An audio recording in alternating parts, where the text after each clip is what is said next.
Reservations తీసేయాలని చాలామంది చాలా videos చేస్తుంటారు. ఆ వీడియోస్ కింద కామన్గా వచ్చే కామెంట్ ఏంటంటే, ఊరు బయట ఉన్న మా ఇళ్ళల్లో మీరు వచ్చి ఉండండి, మీ ఇళ్ళలో మేము వచ్చి ఉంటాము, అప్పుడు లెవెల్ అయిపోద్ది, రిజర్వేషన్స్ అవసరం లేదని ఒక కామెంట్ వచ్చిందనమాట. దానికి నా ఆన్సర్ ఏంటంటే, సో ఊరు బయట మిమ్మల్ని ఎవరు ఉండమన్నారు? గవర్నమెంట్ ఏమన్నా రూల్ పాస్ చేసిందా? లేకపోతే ఊరు బయట ఏమైనా బోర్డు ఉందా?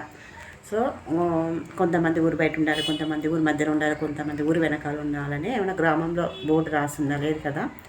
ఎవరికి ఇష్టం వచ్చిన ప్లేస్లో వాళ్ళు కొనుక్కుంటారు, ఇల్లు కట్టుకుంటారు. ఒక గ్రామాన్ని తీసుకున్నట్లయితే ఆ గ్రామంలోని ప్రజలందరూ లేదా ఆ గ్రామంలో ఉన్న ఇళ్ళన్నీ కూడా గవర్నమెంట్ కట్టించినవి కాదు, ఎవరికి స్వతహాగా వాళ్ళు సంపాదించి కట్టుకున్నాం అన్నమాట. సో వాటిలో ఎవరు వాళ్ళకి ఇష్టానికి వ్యతిరేకంగా ఎవరు వచ్చి ఉండడానికి లేదు. అట్లాంటిది మీ ఇల్లు కూడా మీరు కష్టపడి నిర్మించుకున్నది అయి ఉంటుంది.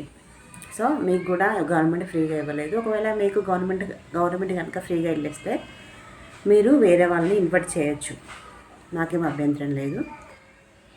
ఇది ప్రజాస్వామ్య దేశము. రిజర్వేషన్స్తో పాటు